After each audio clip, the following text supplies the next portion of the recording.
오늘 본문은 예수님의 탄생에 대한 말씀입니다. 특별히 예수님의 탄생에 대한 이야기의 포커스가 그의 이름에 맞춰져 있는 것을 보게 됩니다. 이 시간에는 오늘 본문에 기록된 예수님의 이름, 그 아들의 이름 예수와 임마누엘에 대해서 살펴보면서 은혜를 나누도록 하겠습니다.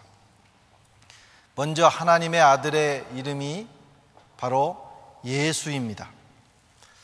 이 이름은 천사가 요셉에게 나타나서 직접 계시해 주신 말씀입니다.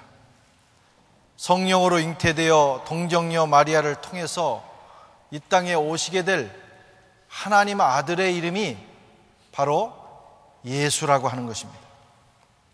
오늘 21절에 보면 아들을 낳으리니 이름을 예수라 하라. 이는 그가 자기 백성을 그들의 죄에서 구원할 자이심이라 하니라.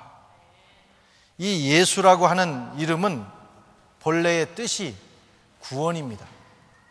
우리말에도 모든 이름마다 뜻이 있는 것처럼 이 히브리 이름에도 뜻이 있었습니다. 흥미로운 것은 예수라고 하는 이름, 그리고 그 이름의 의미를 가진 이름들이 당시에 이스라엘 땅에 많이 있었다고 하는 것입니다. 예수라는 이름을 가진 사람들이 많이 있었어요. 뿐만 아니라 비슷한 이름 여호수아, 또 예슈아, 호세아, 그리고 여호와, 이런 모든 이름들이 다 구원이라고 하는 의미를 가진 그런 이름들입니다. 그래서 하나님의 아들의 이름인 이 예수를 당시의 다른 이름들과 구분하기 위해서 부르는 이름이 나사렛 예수입니다. 나사렛으로부터 온 예수, 그것이 정확하게 다른 이름들과 구분해서 하나님의 아들을 부르는 이름이 되었습니다. 이스라엘 땅에 이런 구원이라는 의미를 가진 이름이 많이 있었던 것은 그들이 역사를 통해서 하나님의 구원을 부분적으로 맛봤다는 증거입니다. 그들이 출애굽을 하면서 또 바벨론 포로에서 돌아오면서 또 삶의 모든 여정을 통해서 그들은 하나님의 구원을 경험했습니다. 뿐만 아니라 온전한 구원, 하나님께서 보내실 메시아를 통해서 주어질 구원을 그들은 사모하고 있었던 것입니다. 이스라엘 백성들은 하나님으로부터 오는 온전한 구원을 사모하고 기다렸습니다. 이스라엘 백성뿐만 아니라 모든 인류가, 모든 만물이 이 구원을 기다리고 있었습니다. 때가 참에 하나님께서 구원자로 그의 아들을 이 땅에 보내셨습니다. 그리하여 누구든지 나사렛으로부터 온 예수, 나사렛 예수를 만나는 자마다 구원을 받게 되어 있습니다. 그의 이름을 부르고 그분을 믿고 그분을 붙드는 사람은 하나님이 우리에게 주시는, 그리고 온 인류가 그토록 갈망했던 구원을 체험하고 그들의 것으로 경험하게 된 것입니다. 로마서 10장 13절에 보면 누구든지 주의 이름을 부르는 자는 구원을 얻으리라. 우리 주님은 구원자로 오셨습니다.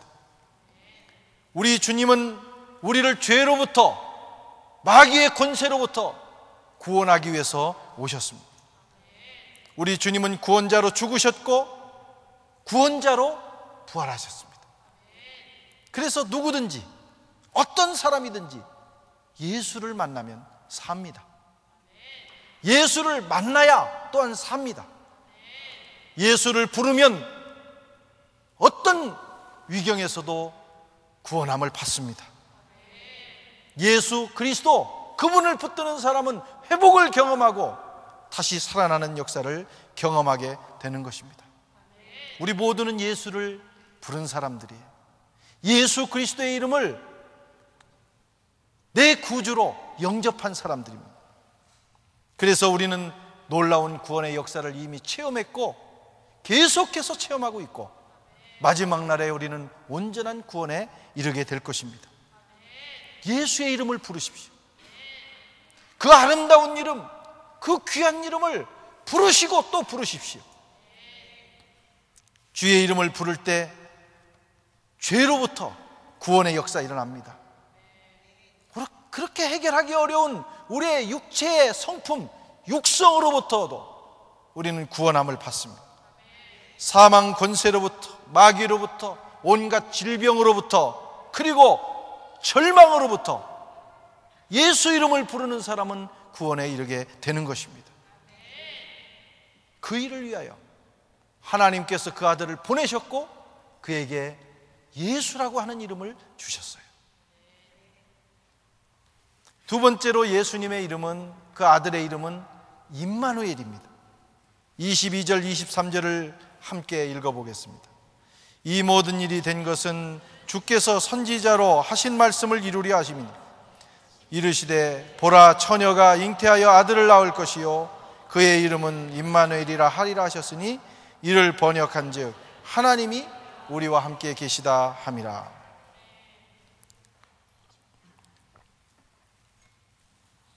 이 이름은 구약의 선지자 이사야를 통해서 계시하신 이름입니다. 정확하게 말하면 하나님의 아들의 이름이라기보다는 그분의 별명과 같은 거예요. 별명과 같은 것. 그런데 이 이름, 임마누엘이라고 하는 이름 속에는 놀라운 하나님의 계획과 비밀이 숨겨져 있습니다. 하나님의 궁극적인 목적이 임마누엘에 숨겨져 있는 것입니다. 여러분, 임마누엘이라고 하는 말은 말 그대로 하나님이 우리와 함께 계시다. 예수님이 이 땅에 오신 목적은 저와 여러분을 영원히 죽을 수밖에 없는 사망 권세에서, 죄로부터, 마귀의 권세로부터, 질병으로부터, 절망으로부터 구원하시는 것입니다. 그러나 그것이 궁극적인 목적은 아니라는 거예요. 구원하신 후에 하나님은 구원받은 우리와 동거하시기를 원하십니다. 친밀한 교제를 하시면서 함께 우리와 사시기를 원하시는 거예요. 그래서 요한은 이렇게 고백합니다. 요한복음 1장 14절에 말씀이 육신이 되어 우리 가운데 거하시매 우리가 그의 영광을 보니 아버지의 독생자의 영광이요 은혜와 진리가 충만하더라. 하나님의 아들이 이 땅에 오신 사건을 이렇게 보도하는 거예요. 말씀이 육신이 되어 우리 가운데 거하셨다. 우리 가운데 거하셨다고 하는 말씀은 우리 가운데 집을 짓고 텐트를 치고 함께 사셨다, 그런 뜻입니다. 이것이 성육신의 의미입니다. 예수님이 이 땅에 오신 궁극적인 목적입니다. 저와 여러분과 함께 하기를 원하시는 거예요. 우리와 동거하기를 원하시는 겁니다. 우리와 영원히 함께 사시기를 하나님은 원하셔서 그 일을 위하여 그의 아들을 보내셨다는 겁니다. 여러분, 이것이 구원의 완성이고 궁극적인 목적입니다. 우리는 죄의 문제를 해결받고 예수 그 이름을 통해서 사망 권세와 저주로부터 벗어나고 마귀를 이길 수 있는 능력을 받았습니다. 그러나 그것으로 만족해서는 안 된다. 죽어서 천당 가는 것으로 만족해서는 안 된다는 겁니다. 이 땅에 있는 동안부터, 지금 이 순간부터 그 영원하신 하나님과 동행하며 그분과 친밀하게 교제하며 그분의 거룩한 임재를 늘 느끼면서 살아가야 된다는 거예요. 그것이 그 아들을 보내신 하나님의 뜻이고 그분이 오신 목적인 것입니다. 그 길을 열기 위해서 주님은 육신을 입고 오셨고, 그 길을 열기 위해서 주님은 자기의 몸을 십자가에서 찢으셨어요.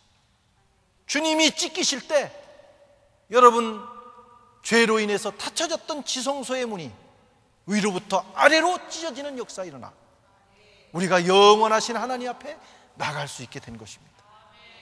하나님은 지금도 우리와 친밀한 교제를 원하십니다. 함께 하시고 말씀하시고 도우시고 우리를 어루만지시고 또 우리로부터 경배받기를 원하시는 겁니다. 사랑하는 성도 여러분, 이 즐겁고 아름다운 성탄의 절기에 이 두 가지 은혜가 함께 하시기를 바랍니다. 예수, 그 이름 불러 여러분 죄와 사망 권세로부터 구원을 경험하시고, 어떤 절망이라 할지라도 주의 이름 부르면 일어날 수 있습니다. 그 구원을 경험하시라, 이런 말씀. 또한 임마누엘, 우리와 그토록 함께 하시기를 원하시는 그 하나님과 더불어 오늘부터 친밀한 교제로 들어가 보십시오. 이것이 여러분 성탄의 의미고 주님께서 이 땅에 육신을 입고 오신 의미입니다. 예수 임마누엘의 기적이 저와 여러분과 함께 하시기를 주의 이름으로 축원합니다. 기도하겠습니다. 주님,